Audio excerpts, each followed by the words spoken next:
totoo yan kung masaya yan sa tagumpay mo. Gusto mo malaman kung sino yung totoo mong kaibigan? Magpakayaman ka, magpaka-successful ka, tignan mo mauubos yan. Kung ikaw meron ka pa ring mga kaibigan ngayon na panay pasaway, kasalanan mo rin kasi. Inayaan mo makapasok sa circle mo, alam mo nang ang inggitero, andiyan ka pa rin, hindi mo pa rin iniiwan. Alam mo magandang gawin mo, magpakayaman ka, tignan mo, from 10 friends, magiging 5 yan. Kasi yung 5 dyan, inggit sa'yo. Every time na magbibigay ka ng konting sharing ng success mo, kita mo, sisingit yan, hindi ka pagsasalatian yan. Pag ikaw ay nakaalis sa meeting place nyo, tignan mo, ichichismis ka pa, hindi tunay na kaibigan. Huwag kang matakot na iwanan yung mga ganyang tao.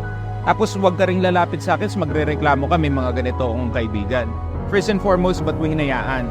Dapat yan tinigwak mo na sa circle mo yan. Kasi mga inggitero yan, hindi mo tunay na kaibigan yan.